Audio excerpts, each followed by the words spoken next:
Esto es, narrar para no desvivir en el desempleo. Banquete de Platón. Segunda parte. Entonces, Erixímaco dijo, bien, me parece que es necesario, ya que Pausanias no concluyó adecuadamente la argumentación que había iniciado tan bien, que yo deba intentar llevarla a término. Que Eros es doble, me parece, en efecto, que lo ha distinguido muy bien, pero que no sólo existe en las almas de los hombres como impulso hacia los bellos, sino también en los demás objetos como inclinación hacia otras muchas cosas, tanto en los cuerpos de todos los seres vivos como en lo que nace sobre la tierra y, por decirlo así, en todo lo que tiene existencia. Me parece que lo tengo bien visto por la medicina, nuestro arte, en el sentido de que es un Dios grande y admirable y a todo extiende su influencia, tanto en las cosas humanas como en las divinas. Y comenzaré a hablar partiendo de la medicina, para honrar así a mi arte. La naturaleza de los cuerpos posee, en efecto, este doble eros, pues el estado sano del cuerpo y el estado enfermo son cada uno, según opinión unánime, diferentes y desiguales. Lo que es desigual desea y ama cosas desiguales. En consecuencia, uno es el amor que reside en lo que está sano y otro el que reside en lo que está enfermo. Ahora bien, al igual que hace poco decía Pausanias que era hermoso complacer a los hombres buenos y vergonzoso a los inmorales, así también es hermoso y necesario favorecer en los cuerpos mismos a los elementos buenos y sanos de cada cuerpo, y este es el objeto de lo que llamamos medicina. Mientras que, por el contrario, es vergonzoso secundar los elementos malos y enfermos, y no hay que ser indulgente en esto, si se pretende ser un verdadero profesional, pues la medicina es, para decirlo en una palabra, el conocimiento de las operaciones amorosas que hay en el cuerpo en cuanto a repleción y vacuidad. Y el que distinga en ellas el amor bello y el vergonzoso será el médico más experto. Ya el que logre que se opere un cambio, de suerte que el paciente adquiera en lugar de un amor el otro y, en aquello en los que no hay amor, pero es preciso que lo haya, sepa infundirlo y eliminar el otro cuando está dentro, será también un buen profesional. Debe, pues, ser capaz de hacer amigos entre sí a los elementos más enemigos existentes en el cuerpo y de que se amen unos a otros. Y los elementos más enemigos, los más contrarios, lo frío de lo caliente, lo amargo de lo dulce, lo seco de lo húmedo, y todas las cosas análogas. Sabiendo infundir amor y concordia en ellas, nuestro antepasado Asclepio, como dicen los poetas aquí presentes, y yo lo creo, fundó nuestro arte, la medicina, pues como digo, está gobernada toda ella por este Dios, y asimismo también la gimnástica y la agricultura,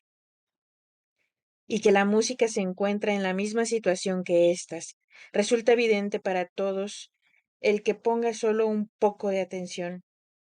como posiblemente también quiere hacer Heráclito, pues en sus palabras, al menos, no lo expresa bien. Dice, en efecto, que lo que uno siendo discordante en sí, concuerda consigo mismo, como la armonía del arco y de la lira, mas es un gran absurdo decir que la armonía es discordante o que resulta de lo que todavía es discordante. Pero quizá lo que quiera decir era que resulta de lo que anteriormente ha sido discordante, de lo agudo y de lo grave, que luego han concordado gracias al arte musical, puesto que naturalmente no podría haber armonía de lo agudo y de lo grave cuando todavía son discordantes. Y armonía, ciertamente, es una consonancia, y la consonancia es un acuerdo. Pero un acuerdo a partir de cosas discordantes es impensable que exista mientras sean discordantes y a su vez lo que es discordante y no concuerda es imposible que armonice. Justamente como resulta también el ritmo de lo rápido y de lo lento, de cosas que en un principio han sido discordantes y después han concordado. Y el acuerdo en todos estos elementos lo pone aquí la música, de la misma manera que antes lo ponía la medicina. La música es, a su vez, un conocimiento de las operaciones amorosas en relación con la armonía y el ritmo. Y si bien es cierto que en la constitución misma de la armonía y el ritmo no es nada difícil distinguir estas operaciones amorosas, ni el doble amor existe aquí ninguna parte, sin embargo, cuando sea preciso, en relación con los hombres, usar el ritmo y la armonía, ya sea componiéndolos, lo que llaman precisamente composición melódica,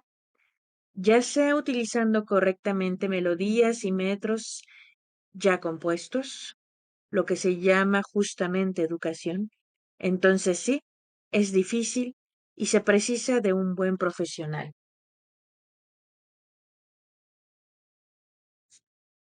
Una vez más, aparece, pues, la misma argumentación, que a los hombres ordenados y a los que aún no lo son,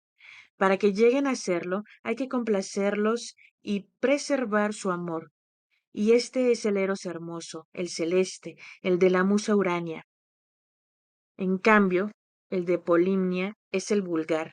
que debe aplicarse cautelosamente a quienes uno lo aplique, para cosechar el placer que tiene y no provoque ningún exceso, de la misma manera que en nuestra profesión es de mucha importancia hacer buen empleo de los apetitos relativos al arte culinario, de suerte que se disfrute del placer sin enfermedad.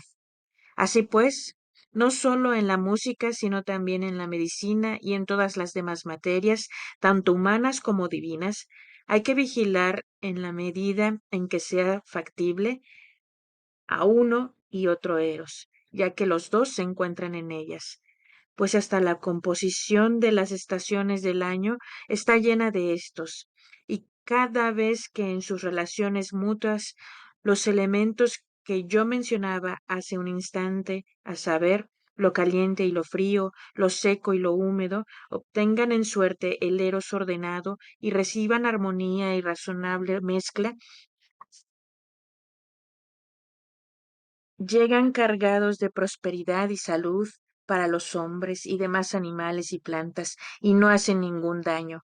Pero cuando en las estaciones del año prevalece el eros desmesurado, destruye muchas cosas y causa gran daño.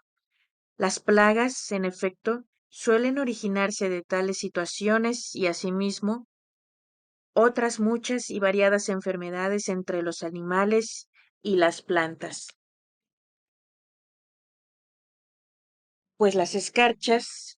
los granizos y el tizón resultan la mutua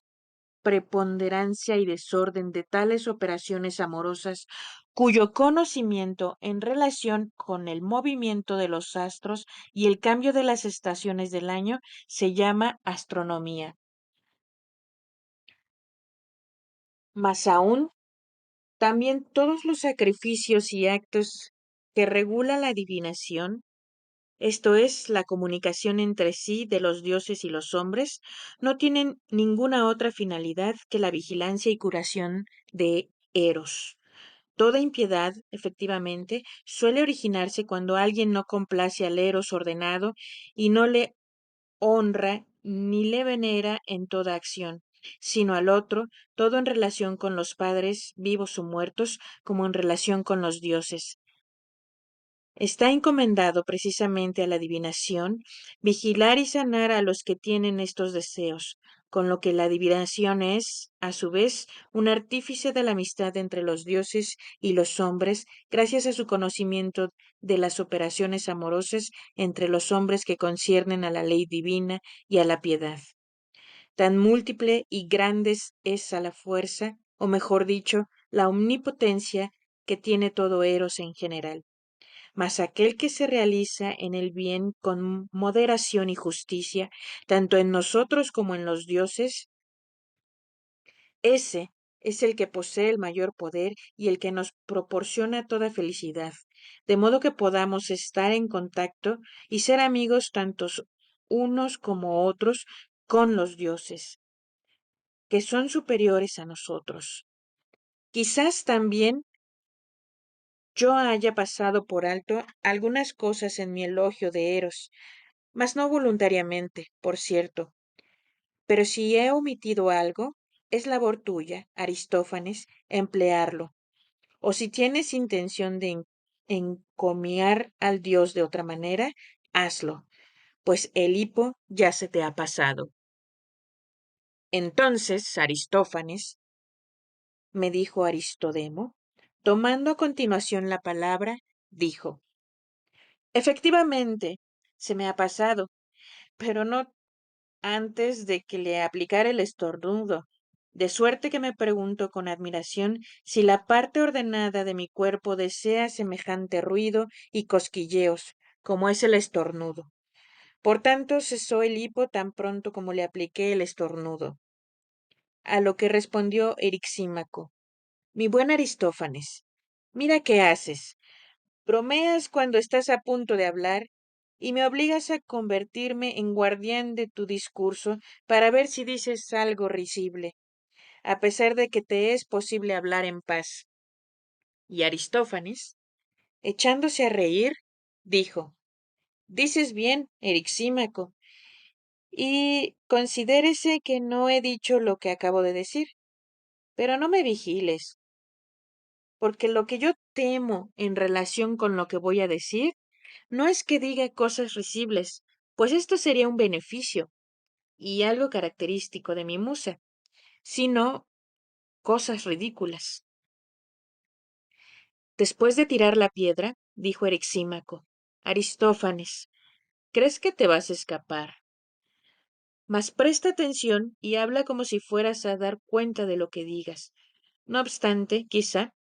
si me parece, te perdonaré.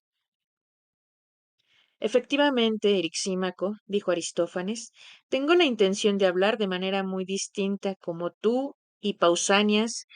han hablado, pues a mi parecer,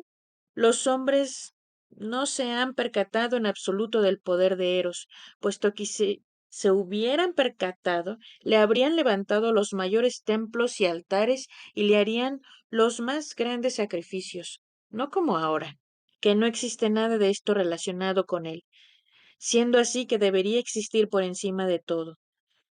pues es el más filántropo de los dioses, al ser auxiliar de los hombres y médico de enfermedades tales que, una vez curadas, habría la mayor felicidad para el género humano. Intentaré, pues, explicarles su poder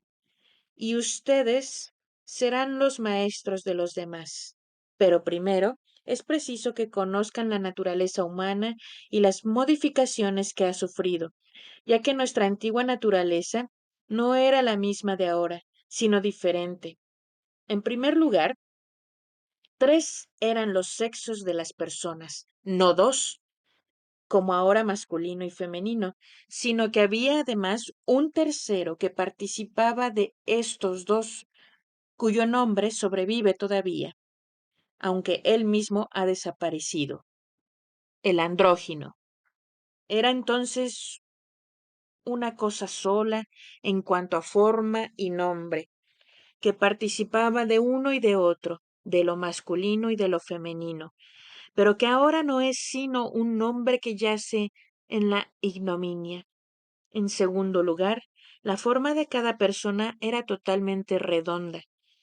con la espalda y los costados en forma de círculo. Tenía 4 manos,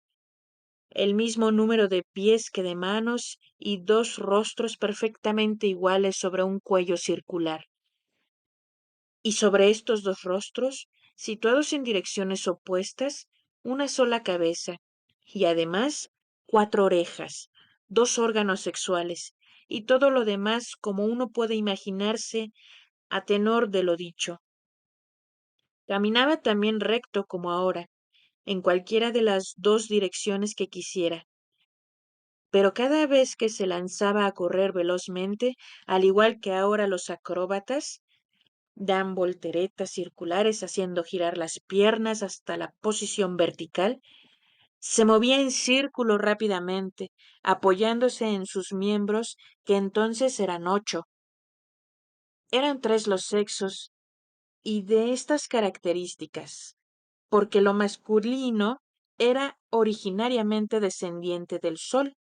lo femenino de la Tierra, y lo que participaba de ambos, de la Luna, pues también la Luna participa de uno y de otro. Precisamente eran circulares ellos mismos, y su marcha, por ser similares a sus progenitores. Eran también extraordinarios en fuerza y vigor y tenían un inmenso orgullo, hasta el punto de que conspiraron contra los dioses. Y lo que dice Homero de Esfialtes y de Oto, se dice también de ellos, que intentaron subir hasta el cielo para atacar a los dioses.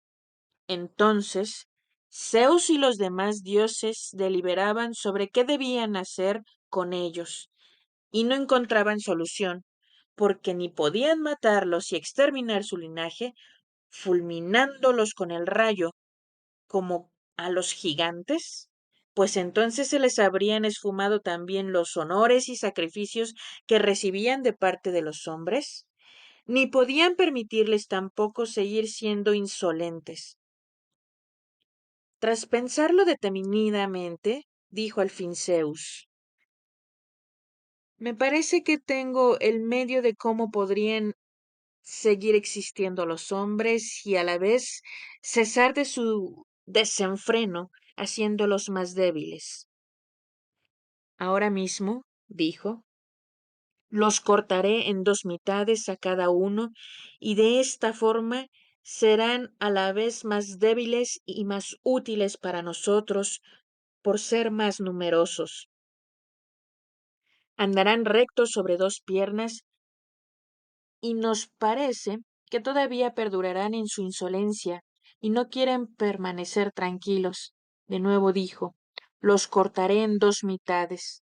de modo que caminarán dando saltos sobre una sola pierna. Dicho esto, cortaba a cada individuo en 2 mitades, como los que cortan las cervas y las ponen en conserva, o como los que cortan los huevos con crines. Y al que iba cortando ordenaba a Apolo que volviera su rostro y la mitad de su cuello en dirección del corte, para que el hombre, al ver su propia división, se hiciera más moderado, ordenándole también curar lo demás. Entonces Apolo volvía el rostro y juntando la piel de todas partes en lo que ahora se llama vientre, como bolsas cerradas con cordel, la ataba haciendo un agujero en medio del vientre, lo que llaman precisamente ombligo. Alisó las otras arrugas en su mayoría y modeló también el pecho con un instrumento parecido al de los zapateros, cuando alisan sobre la horma los pliegues de los cueros. Pero dejó unas pocas en torno al vientre mismo y al ombligo, para que fueran un recuerdo del antiguo estado. Así pues, una vez que fue seccionada en dos la forma original, añorando cada uno su propia mitad, se juntaba con ella, y rodeándose con las manos y entrelazándose unos con otros, deseosos de unirse en una sola naturaleza, morían de hambre y de absoluta inacción, por no querer hacer nada separados unos de otros. Y cada vez que moría una de las mitades y quedaba la otra, la que quedaba buscaba otra y se enlazaba con ella, ya se tropezara con la mitad de una mujer entera, lo que ahora precisamente llamamos mujer, ya con la de un hombre, y así seguían muriendo. Compadeciéndose entonces Zeus, inventa otro recurso y traslada sus órganos genitales hacia la parte delantera, pues hasta entonces también éstos los tenían por fuera y engendraban y parían no los unos en los otros, sino en la tierra, como las cigarras. De esta forma, pues, cambió hacia la parte frontal sus órganos genitales y consiguió que mediante estos tuviera lugar la generación en ellos mismos, a través de lo masculino en lo femenino, para que si en el abrazo se encontraba hombro con mujer, engendraran y siguieran existiendo la especie humana. Pero, si se encontraba varón con varón, hubiera al menos satisfacción de su contacto, descansaran, volvieran a sus trabajos y se preocuparan de las demás cosas de la vida. Desde hace tanto tiempo, pues, es el amor de los unos a los otros innato en los hombres y restaurador de la antigua naturaleza, que intenta ser uno solo de dos y sanar la naturaleza humana. Por tanto, cada uno de nosotros es un símbolo de hombre, al haber quedado seccionado en dos de uno solo, como los lenguados. Por esta razón, precisamente, cada uno está buscando siempre su propio símbolo. En consecuencia, cuantos hombres son sección de aquel ser de sexo común, que entonces se llamaba andrógino, son aficionados a las mujeres, y pertenece también a este género la mayoría de los adúlteros, y proceden también de él cuantas mujeres, a su vez, son aficionadas a los hombres y adúlteras. Pero cuantas mujeres son sección de mujer, no prestan mucha atención a los hombres, sino que están más inclinadas a las mujeres, y de este género proceden también las lesbianas. Cuantos, por el contrario, son sección de varón, persiguen a los hombres, y mientras son jóvenes, al ser rodajas de varón, aman a los hombres, y se alegran de acostarse y abrazarse. Estos son los mejores de entre los jóvenes y adolescentes, ya que son los más viriles por naturaleza. Algunos dicen que son unos desvergonzados, pero se equivocan, pues no hacen esto por desvergüenza, sino por audacia, hombría y masculinidad, abrazando lo que es similar a ellos. Y una gran prueba de esto es que, llegando al término de su formación, los de tal naturaleza son los únicos que resultan valientes en los asuntos políticos, y cuando son ya unos hombres, aman a los mancebos y no prestan atención por inclinación natural a los casamientos ni a la procreación de hijos, sino que son obligados por la ley, pues les basta vivir solteros todo el tiempo en mutua compañía. Por consiguiente, el que es de tal clase resulta ciertamente un amante de mancebos y un amigo del amante, ya que siempre se apega a lo que le está emparentado. Pero cuando se encuentran con aquella auténtica mitad de sí mismos, tanto el pederasta como cualquier otro, quedan entonces maravillosamente impresionados por afecto, afinidad y amor, sin querer, por así decirlo, separarse unos de otros ni siquiera por un momento. Estos son los que permanecen unidos en mutua compañía a lo largo de toda su vida, y ni siquiera podrían decir qué desean conseguir realmente unos de otros, pues a ninguno se le ocurría pensar que ello fuera el contacto de las relaciones sexuales, y que precisamente por esto el uno se alegra de estar en compañía del otro con tan gran empeño. Antes bien, es evidente que el alma de cada uno desea otra cosa que no puede expresar, Si bien adivina lo que quiere y lo insinúa enigmáticamente, y si mientras están acostados juntos se presentara Hefesto con sus instrumentos y les preguntara ¿qué es realmente lo que quieren, hombres, conseguir uno del otro? Y si al verlos perplejos volviera a preguntarles, ¿acaso lo que desean es estar juntos lo más posible el uno del otro, de modo que ni de noche ni de día se separen el uno del otro? Si realmente desean esto, quiero fundirlos y soldarlos en uno solo, de suerte que siendo dos lleguen a ser uno, y mientras vivan como si fueran uno solo, vivan los dos en común, y cuando mueran, también allí en el Hades, sean uno en lugar de dos, muertos ambos a la vez. Miren, pues, si desean esto, y estarán contentos si lo consiguen. Al oír estas palabras, sabemos que ninguno se negaría ni daría a entender que desea otra cosa, sino que simplemente creería haber escuchado lo que en realidad anhelaba desde hacía tiempo, llegar a ser uno solo de dos, juntándose y fundiéndose en el amado, pues la razón de esto es que nuestra antigua naturaleza era como se ha descrito y nosotros estábamos íntegros. Amor es, en consecuencia, el nombre para el deseo y persecución de esta integridad. Antes, como digo, éramos uno, pero ahora, por nuestra iniquidad, hemos sido separados por la divinidad, como los arcadios por los lacedemonios.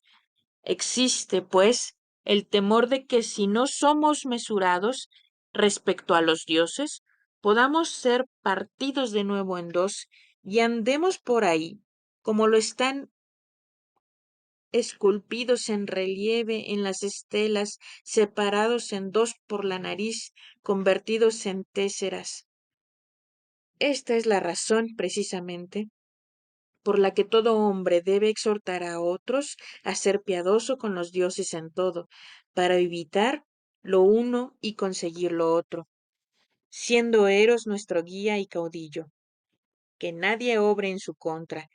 y obra en su contra el que se enemista con los dioses, pues si somos sus amigos y estamos reconciliados con el Dios, descubriremos y nos encontraremos con nuestros propios amados, lo que ahora consiguen solo unos pocos, y que no se interrumpa Erixímaco para burlarse de mi discurso, diciendo que aludo a Pausanias y a Agatón, pues tal vez también ellos pertenezcan realmente a esta clase y sean ambos varones por naturaleza. Yo me estoy refiriendo a todos, hombres y mujeres, cuando digo que nuestra raza solo podría llegar a ser plenamente feliz si lleváramos el amor a su culminación y cada uno encontrara el amado que le pertenece retornando a su antigua naturaleza. Y si esto es lo mejor, necesariamente también será lo mejor lo que, en las actuales circunstancias, se acerque más a esto, a saber, encontrar un amado que por naturaleza responda a nuestras aspiraciones. Por consiguiente, si celebramos al Dios causante de esto, celebraríamos con toda justicia a Eros, que en el momento actual nos procura los mayores beneficios por llevarnos a lo que no es afín y nos proporciona para el futuro las mayores esperanzas de que, si mostramos piedad en los dioses, nos hará dichosos y plenamente felices, tras restablecernos en nuestra antigua naturaleza y curarnos. Este Erixímaco es, dijo, mi discurso sobre Eros, distinto por cierto al tuyo. No lo ridiculices, como te pedí, para que oigamos también qué va a decir cada uno de los restantes, o más bien cada uno de los otros dos, pues quedan Agatón y Sócrates. Pues bien, te obedeceré. me dijo Aristodemo, que respondió Erixímaco, pues también a mí me ha gustado oír tu discurso. Y si no supiera que Sócrates y Agatón son formidables en las cosas del amor, mucho me temería que vayan a estar faltos de palabras por lo mucho y variado que ya ha dicho. En este caso, sin embargo, tengo plena confianza.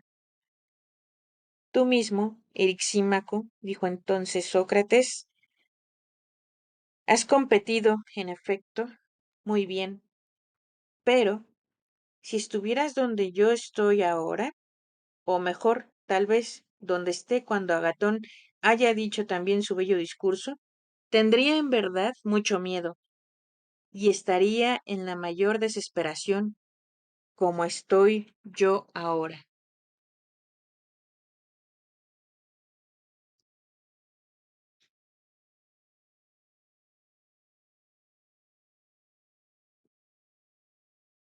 Esto fue narrar para no desvivir en el desempleo. Segunda parte del banquete de Platón. Hasta la próxima.